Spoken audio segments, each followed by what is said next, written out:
All right, exploring the Tampa Bay area just got easier and the best price cheaper. There are programs that are helping more people dive into local art, museums, and hidden cultural gems, making these experiences more affordable and accessible than ever. We have with us in studio this morning from the Tampa Bay Arts Passport, founder Avery Anderson. First of all, welcome back to the 10 Tampa Bay Newsroom. Thank you. You used to be a producer here. Yes, I used to be the associate producer here, yeah. Now things have changed. Tampa Bay Arts founder? Yes, Tampa Bay Arts Passport. Now we're trying to make arts a little bit more accessible, a little bit cheaper, because who doesn't love cheaper? Right. Yeah, so we're a weekly newsletter. We do arts, culture, theater, museums, anything you can think of. Right. And then we offer weekly discounts. So if you're like, hey, I want to see that show, we might have a discount for you. And sometimes a really good discount, like free.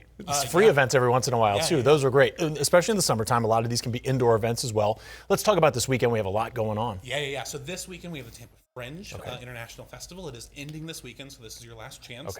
There are over 30 shows happening in Ybor, which is really exciting. These are usually like local artists or artists that are kind of trying out things for the first time. So it's not like a show at the Straz. It's going to be a little bit grungier maybe.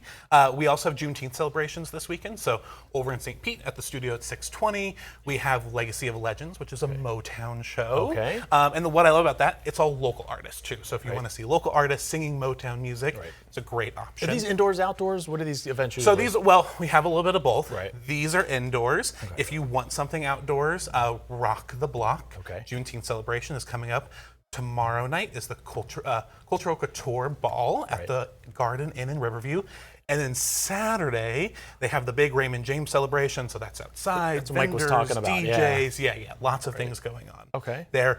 If you want kind of the full outdoor concert experience, coming up in just a couple weeks, July 3rd, free concert at Curtis Hickson Park. That is their Rock the Block. So every first Thursday of the month, they do a free concert. This July is the Handlers. And fun fact, some of them are from Tampa. So it's kind of like a homecoming concert. Very cool. For them. Just like for you today. Just like for me. But if you're like, hey, it's too hot outside, I want like an air-conditioned event, the Dali Museum. I'm like an indoor cat. Like I like the indoor stuff. Yeah. That's what I like.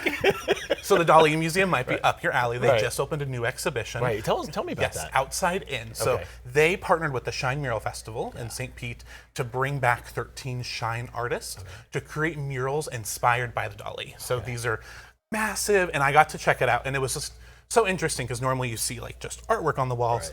This, it's hard to describe. It's just so huge. So take a listen to what the curator talked about, like just the massive scale of it.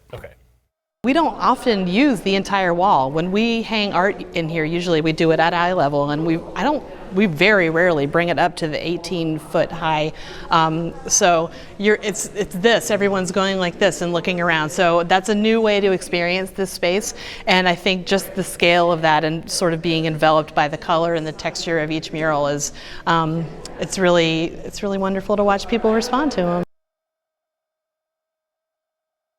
And the crazy thing about that is at the end, when this exhibition is done in October, they're just going to paint over them. There's not really a way to like save wall art. So if you're like, oh my gosh, I want to see it, truly you have until October, and then it is gone forever. So let's talk about one more, the Tampa Bay Arts Passport Book Club. So if you're like, I want to hold something physically, I don't want to lose it forever. I'm old school like that. Old school, right. So each month we do a book club. We partner with Tombolo Books on that. And then we work with a local museum or theater to find a book that pairs with some of their programming. So July, we are reading The Singularity is Nearer. It's very sci-fi, it's very future. It is about AI and humans slowly getting closer together and what happens to that point where we maybe merge a little bit. Clearly not fiction. Clearly not fiction. Here we are. Welcome. And then we are seeing The House of Future Memory at Freefall Theater, which is a new show they're doing that actually uses AI as a cast member. Man, we got so much going on. Yes, there's crazy. So much happening. I mean, that's just in the next like 4 weeks. We still have another. This is just my weekend. No, this is we still have all of July and August to get through before, especially like my kids go back to school. You know, we're always looking for stuff to do.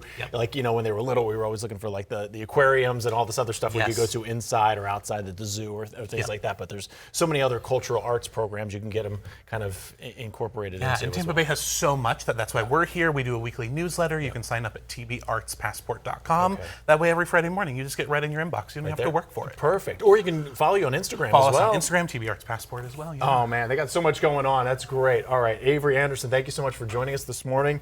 We appreciate you coming back home. Thank you. Coming back here to 10 Tampa Bay. We love it. All right.